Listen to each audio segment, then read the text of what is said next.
Soul Sister тавтай морилнороо байна. За хамгийн сүүлийн уулзалт бол маш сайхан болж өрнөлөө. Тэгээд 25 хүнтэй байсан манай уулзалт. Яагаад ингэж Instagram дээр public зарлаагүй вэ гэхээр ийм сүнслэг хүмүүсийн цуглаанд хүмүүс ирээд хөвчлэн маш удаан хугацаагаар ярилцдаг учраас цөөхөлөө байхаа зүгээр аргагүй байдаг. Тийм учраас зөвхөн хаалттай групптэй зарлаж зүүн хүнтэй иймэрхүү уулзалтыг зохион байгуулсан байгаа шүү. Манайхаа тэгээд хамгийн анхны уулзалт гэхэд бол их амжилттай болсон.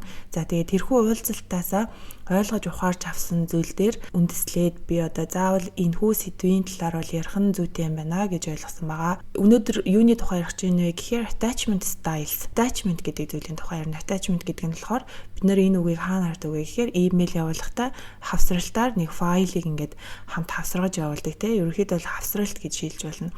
Хүмүүсийн харилцаа амьдралын хэв маяг руу ороод ирэхээр attachment гэдэг нь болохоор таны хит хамааралтай байгаа зүйлийг хэлээд байгаа. Тэгэхээр бид нар юунаас хит их хамаарад байгаа вэ гэдгээ энэ сэтгэл зүйн онлайн төвшөнд мэдэж судлаад мөн дээрээс нь сүнслэг төвшөндөө энэхүү attachment гэдэг зүйл нь яг үеийн үртэй хэрхэн холбогдоод байгаа юм бэ талаар бүгдээрээ судал үзцгээе. За тэрхүү уулзалтаас миний анзаарсан зүйл нь юу байсан бэ гэхээр хүн бүр эцэг их асран хамгаалагч эсвэл одоо үр хүүхэд хань ижил ямарваа нэгэн асуудалтай байдаг юм байна гэдгийг бол ойлгосон. Тэгээ заавал давж туулах зүйл. За яагаад бидний хамгийн яг ойрын хүрээллээс энэхүү хамгийн том асуудал attachment үүсдэг вэ гэхээр энэ бол бидний зайлшгүй сурч ойлгож давах ёстой зүйл. Яг гэвэл та эцэг гэхээ сонгож төрөөгүй гэж ярьдаг. Гэхдээ сүнслэг утгаараа бол бид нэр эцэг гэхээ сонгодог. Яагаад тэрхүү хэцүү эцэг гэхийг сонгосон бэ гэхээр та эцэг гэхээ орхиж явж чадахгүй учраас энэ бидний одоо амьдраад байгаа дэлхийн ойл сүнсний төвшөнд хамгийн хүнд бөгөөд богино хугацааг өнгөрүүлдэг хамгийн их зүйлийг ойлгож сүнсний одоо өсрөнгөө хөгжлийг явуулдаг энэхүү цаг үе гэж байгаа. Тийм учраас ч бид нар одоо хүн болж төрсэн байгаа. Эцэг их эсвэл үр хүүхэд эсвэл сонгоод суусан хань ижил. За хэрвээ та нэгэн сургалтанд зугаад сургуульд яваад өнийг эцэг их үр хүүхдээсээ сурах гээд байгаа зүйлээ сурсан бол сурах байсан бол хитрхи хэцүү болох үед энэ сургууль багш надад таалагдахгүй байна бэлигээл сургуулаа солиол явчих штэ тий. Тэгэхээр энийг бид нар заавал давж туулах бүр юм үүлийн үртэй учраас хамгийн ойр дотны хүмүүсээр дамжигдан ирдэг. Тэгэд хамгийн харамсалтай ч гэсэн гэр бүлийн хүчирхийлэл, бага насны хүүхдүүдийн хүчирхийлэлч гэсэн дандаа ойр татнаас нэрдэг. Хамаагүй танихгүй хүн ирж тэр хүмүүсийг хүчирхийлдэг. Тэгэхээр бид нар ч гэсэн бага наснда ихч бай, багч бай хүчирхийлэлд өртсөн учраас өнөөдөр одоо энэ attachment-ийг хит их үүсгэж байгаа. Attachment буюу энэ хамаарал нь эрүүл төвшөнд байж чадхаараа за жишээлбэл та утас өөрийн дуртай зүйлстэйгээ эрүүл төвшний хамааралтай байгаа үед бол тэрхүү зүйл нь таны бүр дуртай, хайртай зүйл болдог. Тэгэхээр энэ attachment гэдэг зүйлийн баланс бол маш чухал байдаг. Аливаа зүйлээс хамаарал баланстай байх ёстой. Тэр балансыг олж мэдхийн тулд эхлээ та өөрийн бүр бага нас руугаа орж өөрийн attachment style буюу хэв маягийг мэдэх шаардлагатай. Энэхүү хамаарал маань эрүүл төвшөнд заавал байх ёстой. Бид нэр хин хинээсээ хамаарч хин хинтэйгээ холбогдчихийж гуравдын энэхүү амьдрал цаашаа өрнөх нь бол зам ёсны зүйл. Гэвч энэхүү attachment нь хит их ихсэх үед бидний цаашаа хөгжих боломжгүй хүлээс болж идэг. Тэгэхээр бид нэр энэхүү нийгэмд ингээ хараад хахад attachment-ыг бол бүр хит ихсгсэн хит өндөр төвшөнд бие биенээс хамааралтай байдаг. Тэгээд тэрээга normal буюу хэвийн үзэгдэл гэд ойлгочод байгаа. Attachment style гэд хүн бүрт хамаарлын хэв маяг байд юм байна л та. Нийгмийн харилцаа буюу хүмүүс хоорондын харилцаан дээр хүн бүрт attachment style хамаарлын хэв маяг гэж байдаг юм байна. Энийг бүр 1968 онд John Bowlby гэдэг одоо сэтгэл судлаач тодорхойлоод ийм 4 хэв маяг байд юм байна. Үндсэн 4 хэв маяг. За эдгээр нь бас хоорондоо холилдоод ч байж болдсон байна гэсэн 4 хэв маягийг тодорхойлсон байна. Өнөөдөр энэхүү 4 хэв маягийг яриад тэгэд хамгийн төгсгөлд нь attachment гэдэг нь сүнслэг утгаараа, гүн утгаараа яг юу юм бэ? Бидний нүдэнд харагдахгүй байгаа бас сэтгэл судлаар тодорхойлогдоогүй талаасаа юу вэ гэдгийг энэ ярилцаад энэхүү бичлэгээ өндөрлөн. Сэтгэл судлал талаасаа бол хамгийн нэгдүгээр attachment style нь болохоор secure буюу эрүүл, аюулгүй хамаарлын хэм маягтай, харилцааны хамаарлын хэм маягтай хүмүүс. За энэ хүмүүс бага наснда ямар орчинд өссөн байдаг вэ гэхээр бага наснд тэрхүү хүүхдийн хэрэгцээ ихэнхдээ бүрэн хангагдсан байдаг. Хүмүүст итгэж өссөн байдаг. Хүмүүсийг итгэлтэй сайн гэж тэр амьдралын үнцийг суусан програмчлагдаж өссөн байдаг. Өөрийгөө хайрлуулж үн цэнтэй гэж итгэдэг. Эргэн тойрны асран хамгаалагч нь түүнийг альва нэгэн үйлдэл хийхэд хоригддаггүй итгэдэг байсан. Тэрхүү хүүхэд өөрөө туршиж үзэх боломжийг нь байнга олгодог байсан бол та ийм аюулгүй secure attachment styleтай гэсэн үг. За хэрвээ тийм стайлтай хүн байвал өнөөдөр амьдрал нь хэрхэн манифест болж гарч ирсэн байх ёстой вэ гэхээр та хостойгоо шудраг нээлттэй байж чаддаг. Тэгээ нуух зүйлгүйгээр өөрийн мэдрэмж, сэтгэл хөдлөл, бодлоо хуваалцаж чаддаг.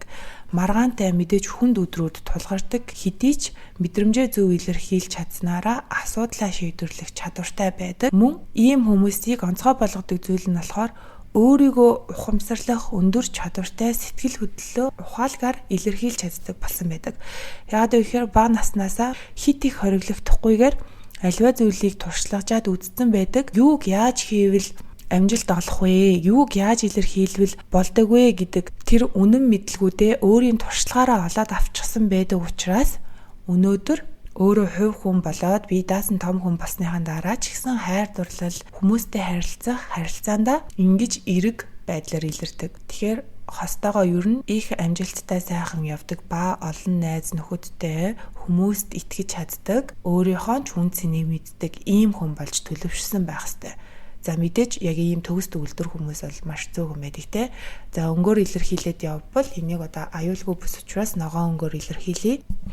За дараагийн хэв маяг бол шар өнгөөр илэрхийлэгдэх avoidant зайлс хийдэг attachment style-ийн тухай ярих гэж байна. Тэгэхээр энэхүү хэв маягаа цаашдаа ингээд шар өнгөөр илэрхийлээд явцгаая. Энэхүү хэв маяг бага наснаас бид нар ямар орчинд өссөн болохоро энэ хэв маяг суусан бэ гэхээр бидний эцэг их биднийг хайрлсан халамжилсан аюулгүй гэр орон хоол хүнсээр хангасан гэвч яг нөгөө тулж харьцах ярилцлага огт хийдэггүй байсан, таны сэтгэл хөдлөлд анхаардаггүй байсан, таны алдаа оноо бусдаас үүдэлтэй юм аа гэд ойлголцсон байдаг. Жишээлбэл та бүдэрч унсан бол тэгэлж унсан, чулууны буруу, анги дээрээ хин нэгэнтэй үйл ойлголцсон бол тэр хүүхдийн буруу, муу сурж ивэл багшийн буруу гэх мэт. Иймэрхүү гүнд нь орж тайлбарлахаас зайлс хийсэн хайхамжгүй байдал гаргасан таныг одоо тухайн үед асраа хамгаалж исэн хүмүүс эсвэл өөрсдөө бас мэдлэггүй байсан. Иймэрхүү зүйлсээс болоод avoidant буюу зайлс хийдэг юм attachment style болсон байдаг. За энэ стайл бол одоо маш олон хүмүүст яг ажиглагчидэг зайлс хийдэг. Эдгээр хүмүүс нь яадаг вэ гэхээр гаднаасаа харахад болохоор их бие даасан сэтгэл хөдлөлөө өөрөө ойлгодог, өөрийгөө маш сайн ойлгодог харагддаг хэдий ч яг дотоод сэтгэлдээ маш эмзэг байдаг. Өөртөөгөө одоо ажиллах тал муу ажилтдаг юм шиг харагддаг гэвч яг үнэндээ ингээ бяцлал хийх тэрэ тулаад ирэхээр 5 минут сууган хүртэл их хэцүү, дотоод сэтгэл рүүгээ ордоггүй, өөртөөгөө их өнгөц ажилтдаг, өөртөө их сайн итгэдэг хэдий ч бусдад итгэж чадахгүй болсон байдаг. Аюул мэдрээд хамтрагчтай жоохон итгэл алдраад эхлэхээр төрүүлээд орхих хандлагатай байдаг. Хамтрагчаагаа сэтгэл зүг хөвчлөө унтрааж хайхрамжгүй ханддаг. Өөрийнхөө бие даасан одооныхоо олсон байгаа амжилтаараа өөртөө хамгаалтын маск зүүж амьдардаг. Дотны холбооноос ерөнхийдөө их зайлс хийх хандлагатай болсон явж идэг. Үр дүнд нь яадаг вэ гэхээр жижиг хүрээний л найз нөхөд байдаг. Хүмүүстэй одоо гүн холбоо тогтоохоо нэг ховор байдаг. Орой үеийн цагаар ганцаараа их ганцаарддаг. Хажууд нь хинч байхгүй байгаа. Өөрийг нь яг үнэндээ хинт ойлгохгүй байгаа юм шиг сэтгэл зүүн ганцаардалт их ордог. Мөн дээрээс нь яг гүн холбоо тогтоосон ганц хоёр хүнтнээсээ их өндөр хамаарлыг үүсгэсэн байдаг. Тэрхүү ганц хоёр хүн амьдралд нь хэтэрхий том байр суурийг эзлээд яг тэрхүү хүмүүсийн үгээр байх гадээдэг хандлагатай болсон байдаг. 3 дугаар хэм маяг маань улбар шар өнгөөр тодорхойлцгоё. Энэ болохоор anxious буюу түгшүүртэй тийм attachment style байдаг. Хамаарлын хэм маягтай гэсэн үг. Тэгэхээр энэ яаж үүссэн бэ гэхээр та бага байхад таны хэрэгцээ сэтгэл зүйн болон одоо материалын хэрэгцээ заримдаа хангагдаад заримдаа байхгүй болчдөг байсан. заримдаа айгүй илэг бүтэн бүх зүйлээр хангалуун аз жаргалтай байгаад нэг өдөр бүх зүйл хоосон мэттэй эцэг ихэнч байхгүй болцсон байдаг. За тэгээд энэ anxious attachment бол бас их олон хүмүүст үүсдэг. Энэ бол нийгмийн шуургаар их үүссэн. Яагаад вэ гэхээр яг 90 оны дараагаас 2000 оны ихээр маш олон эцэг их үр хөвгтөө орхиод харийн орныг зорж ажил хийдэг байсан тий. Ууг нь их эцэг их нь хайрлаад 5 6-наас хүртэл нь хамт байчаад байдаг. Гэвч яг хэрэгтэй үедээ алга болцсон байдаг. Үүнээс болоод хүүхдийн сэтгэл зүйн хэрэгцээ хангагдаагүйгээс болоод өөрийн үн цэндээ эргэлздэг, мөн хайр дурлалд хит их ач холбогдол өгдөг. Жишээлбэл одоо ингээл нарциссист хүнтэй өөрийг нь хүчирхийлдэг хүнтэй таарчаад тахад тэр хүнээсээ салж чаддгүй те. Хайр дурлалд хит ач холбогдол өгөөд ганц хоёр хүнээс хамаарад тэр хүнгүүл л энэ амьдралыг төсөөлж чадхаа байсан байдаг. Иймэрхүү хамаарлын маягийг суулгацсан байдаг. Тэгэхээр энэ хүмүүс ямар байдаг вэ гэхээр итгэсэн хүндээ хит наалтамхай, тэр хүнээсээ хит хамааралтай байн анализ хийдэг. Хайр дурлалын харилцаандаа байн анализ хийгээл ганц бичсэн текстийг нь дахин бодох те overthinker гэж ярьдаг шүү дээ. Хит хэтрүүлэн боддог, хэв маягтай, гологдохыг их айцтай, үргэлж өөрийгөө хангалтгүйгээр мэдэрснээсээ болоод бусдын баталгаа, анхаарлыг байнгын шаарддаг болчдөг. Хүүхэд наснда хэл хязгаар тавьж сураагүй учраас одоо өөрийнхөө үн цэнийг тогтоох чадвараа чалчихсан, өөрийгөө ямархуу хэмжээний үн цэнтэй хүн юм бэ гэдгээ ингэж ойлгож чадахгүй болсон байдаг. Тэгээд одоо хосын болон найз нөхдийн харилцаанд орохдоо ямар маскыг зөв хандлагатай байдаг вэ гэхээр аврагч эсвэл аврагдуулах гэдэг хүний дүрд ордог. Бидний харилцаа, бидний найз нөхдийн харилцаа бол заавал авруулах гад байдаг биш, ихэвчлэн сонсогдох хүсэлтэй байдаг хүмүүс. Гэвч одоо тэр хүндээ заавар зөвлөгөө өгөхдөө тэр заавар зөвлөгөөнийхэн дагуу явахгүй бол гомдох, найзтай тунирхах, хосёогоо ч гэсэн заавал өдөртөн чиглүүлж харахгүй нүхнээс одоо аврах байгаа юм шиг дүр үзүүлэх. За эсвэл бүр эсэргээрээ хохирогчийн дүр. Тэгээ би чамд бүх зүйлээ зориулаад хахад надад юу ч буцаагаад өгөхгүй байна гэсэн энэхүү аврагдуулах гэдэг дүрд орох гээд байдаг. За anxious буюу түгшүүртэй. Байнгын одоо санаа зовндог, байнгын дахин тооцоолж, дахин боддог. Ганц хоёр хүн дээр өөрийн тэрхүү анхаарлыг хэтэрхий хөвж хамаарлыг үүсгдэг ийм төрөл гэсэн. За дараагийнх нь болохоор улаан өнгөөр илэрхийлэгддэг. Одоо эдгээр хамаарлын төрлүүдээс хамгийн хүчтэй, бусдаас хамааралтай буюу disorganized, эмх замбраагүй attachment styleтэй ийм хүмүүсээ гэсэн. За энэ хүмүүс болохоор бага наснд ямархуу хэв маяг донд ямар програмчлалд явагдсан учраас өнөөдөр ийм болсон бэ гэхээр хүчирхийлэл, эмх замбраагүй, айцтай орчинд өссөнтэй эцэг их нь ямарваа нэгэн бодис арх дарсыг хэтрүүлэн хэрглэж өөрийгөө арх дарсаар хүчирхийлдэг хүмүүсийн донд өснөөс болоод аюулгүй байдал гэж юу вэ гэдгийг ойлгож чадаагүйгээс л болдог. Ерөөсө ганцхан шалтгаантай. Хүний хамгийн анхдагч хэрэгцээ буюу аюулгүй байдал те аюулгүй орчин гэдэг яг юу юм бэ гэдгийг л хөөрхий одоо мэдэрч үзээгүй учраас хүнд итгэж огт сураагүй байдаг. Тэгэхээр ийм орчинд хэрв та өссөн бол өнөөдөр тэрхүү орчноос хэрв та гарч чадсан бол танд баяр хүргэе. Гэвч таны амьдрал дээр ямархуу manifestation болох вэ гэхээр хайр дурлалыг хүсээд идэг. Үнэн ч шудраг сайхан найз нөхдийг хүсээд байдаг. Гэвч яг таны даал давхамсар тэрхүү олон жилийн бага насны програмчлаас болоод цаанаа тэр хайр дурлалыг хүсэхгүй байна, итгэхгүй байна, хайрыг хүсэж байгаа ч гэсэн хит ойртох, хин нэгэнтэй хит дотносоод гүн холбоо тогтоож байгаа юм шиг мэдрэмж төрөх үед итгэл алдраад өвдөхөөс айгаад өөрөө төрүүлж зүхтаадаг. Дотн байдлыг хүсэх, зүхтаах гэдэг хоорондын зөрчилдөр байнгын оршиж идэг дотоод сэтгэл зүйн. Тэгэхээр энэ хүмүүсийн харилцаа хит тогтворгүй болдог. Тэгээд нийгэмд ямар байдлаар харагддаг вэ гэхээр замбраагүй олон хамтрагчтай гэж харагддаг. Шалиг гэж харагддаг. Энэ бол одоо шалиг ийм тийм гэж яриад байдаг. Тодорхойлоод байдаг хүмүүс маань яг үнэндээ бага насндаа тийм хэцүү, аюулгүй, тогтвортой мэдрэмжийг авч үзээгүй шалтгаанаас олон хамтрагчтай байх, айл нэг хамтрагчтайгаа дотн гүн сэтгэл зүйн, сэтгэлийн холбоо үүсгэж чаддаггүй, үүсгэх гээд эхлэнгүүт шууд цухтаагаад дараагийн хүн рүүгээ шилждэг. Мөн дээрэс нь өөрөө хэрвээ гэр бүлтэй болж чадсан бол тэрхүү сэтгэл зүйн даалт ухамсарт үлдчихсэн байгаа програмчлаа үргэлжлүүлээд үр хүүхэдтэй өвлүүлэх гэдэг. Үр хүүхэдтэйгээ хүртэл сэтгэл зүйн гүн холбоо үүсгэж чаддаггүй гэсэн үг. Ерөнхий сэтгэл зүйн талаас хамгийн суур онол талаас бол ийм дөрвөн хамаарлын хэв маяг байдаг байна. Attachment буюу хамаарлын тухай яагаад ярьсан бэ гэхээр өнөөдөр бид нэр сэтгэл хөдлөлийн хамаарлын тухай ярьлаа. Хэрэв бид нар ямарваа нэгэн материаллык зүйлийн хамааралтай байсан бол үүнийг таньж мэдэх, бусдын нүдэнд харагдаж байгаа учраас таньж мэдэхэд амархан байдаг. Гэвч сэтгэл хөдлөл гэдэг нь хүний дотор явагдаж байдаг. Учраас хүн өөртөөгөө ажиллахаас найш таньж мэдэх нь үнэхээр хэцүү байдаг. Тэгэд эдгээр дөрвөн төрлөөс бол яг голын энэ шар болон улбар шар дээр хамаарж байгаа avoidant ба anxious буюу зайлсхийдэг эсвэл төвшөөртэй энэ хоёр төлөвийг таньж мэдэх нь их хэцүү байдаг. Улаан дээр байрлаж байгаа disorganized хэв маяг нь болохоор таньж мэдгээд амархан ихэвчлэн иймэрхүү хүмүүс ер нь өөрсдөө ойлгоод сэтгэл зүйн тусламж авчдаг бол хамгийн аюултай таньж мэдэхэд хэцүү байдаг нь болохоор шар болон улбар шар дээр тодорхойлогдож байгаа энэхүү хоёр хамаарлын хэв маяг байдаг шүү. Сүнслэг төвшөндөө болохоор attachment гэдэг нь юу вэ гэхээр таны анх төрөхдөө сүнсний төвшөндөө гэрээсэн гэрээ буюу таны өгөгдөл тэгштгэл та түүний хариуг олох ёстой байдаг энэхүү тэгштгэлийн.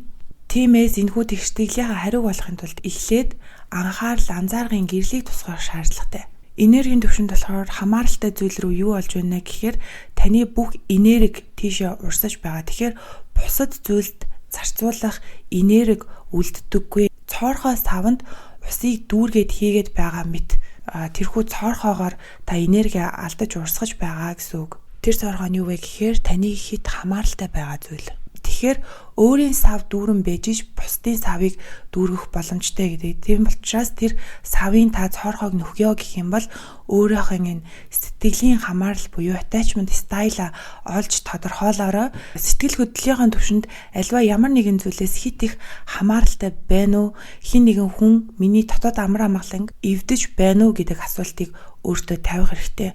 Мөн манай Soul Sister Community буюу Soul Sister нэгдлийн групп хаалцтай групптэй үүнийг хэрхэн тодорхойлох сэтгэл зүйн тестийг оруулах болно. Группийн тухай мэдээллийг доор оруулъя. Та хэд нь бас групптэйгээ нэгдэрээ одоогийн байдлаар болохоор групп нэгдэд удаагүй байгаа хэдий ч бэлтгэлийг хэрхэн хийх вэ олон төрлийн мэдээлэл орсон байна. Мөн энэхүү хамаарлын тухай энэ 7 хоногт мэдээллүүдийг оруулаад явнаа. Яг хэрэгжүүлж болох практик аргуудыг групптэй оруулдгаараа онцлог байгаа. Тэгэхээр өөртөөгөө ижил өөрийнхөө дотоод гэрлийг тодруулах гэж байгаа хүмүүстэйгээ нэгдээд энэхүү сүнслэг аяллаа илүү дэмжлэгтэй болгох боломжтой шүү. За тэгээ сүнслэг төвшөндөө энэхүү сэтгэл зүйн хамаарал яагаад бидний гэр бүл заавал хайртай хүн хосын харилцаанаас ирж байна вэ гэхээр түрүүн дөрвөн attachment style буюу хэв маягийг тодорхойлохдоо дандаа бага нас руу орж байсныг анзаарч байгаа байх. Үүн дээр нэг зүйлийг заавал сануулж хэлэх шаардлагатай. Бид нэр эцэг их гэр бүлээ өөрсдөө сонгож төрдөг. Сүнсний төвшөндөө гэрээтэй төрдөг. Тэгэхээр энэ хүмүүсээр яагаад дамжуулагдаж бид нэр травмаг авч байна вэ гэхээр таны заавал даван туулах ёстой. Та тэр хүмүүсийг орхиж чадахгүй учраас ингэж ирдэг. Тэгээд бид нар бага наснд байсан тэрхүү асран хамгаалагч нарыг буруутгаж хохирогчийн хандлага руу орох дуртай байдаг. Учир нь тарих бол гүн рүү их хэмжээний энерги зарцуулахгүйгээр хурдан хохирогчийн дүрд ороод бусдаас бурууг хайгаад энэ сэдвийг хаах нь энергийг их хэмндэг учраас хүн бүр хохирогчийн дүрд орох дуртай байдаг. Бидний тарих хохирогч болохыг сонгодог. Мөн энэ тархины үйл ажиллагаатойгоос гадна нийгэмтэй маш их холбоотой. Энэ матрикстай холбоотой. Яагаад вэ гэхээр хэрв та хохирогчийн байр суурин дээр байгаад л ах юм бол хинд ашигтай вэ гэхээр мэдээж бизнес эрхлэгч таныг өдөртөн чиглүүлж яваа хүмүүст маш ашигтай. Хохирогч хүнийг өрөвдөөд тийм үгээ маш багахан зэргийн халамжийг нөгөөд өөрийн болгох бол хамгийн амархан байд. Тэгэхээр та бүхийг нь хохирогчийн сэтгэл зүйдээр битээ ирээрээ эцэг ихээ та өөрийгөө гэж харах хэрэгтэй те. Тухай цаг үе нь тэгж таарсан, та эцэг ихээ өөрөө сонгосон, та заавал тэгж травматаж, заавал ингэж програмчлагдаж энэ шарахыг авах ёстой байсан. Хэрв энэ шарахыг аваагүйсэн бол өнөөдөр биднэрт өөрийгөө хөгжүүлэх шаардлагач тулгархгүй шүү дээ. Харин та өөрийнхөө attachment style буюу энэхүү хэм маяга тодорхойлоод ойлгоод анзаарч чадах юм бол үүнийг эдгэж чадах юм бол харин таны сүнс, таны ухамсар илүү өөр түвшинд гарах шат байдаг. Тиймээс ч бид нар энэхүү траума тэр бага насны орчин эцэг гэхээ сонгож төрсөн байдаг шүү гэдгийг маш сайн ойлгоорой. Тэгэхээр үүн дээр бол анзааргын гэрлийг авчирч тэрийг ямар хамаарал байна, ямар цорхоогоор таны өөрийн инээр урсаж гараад байна гэдгийг маш сайхан зүйтэй хандаарай. Манайхан subscribe тавчаа дараарай. Дараагийн бичлэгээр уулзъя.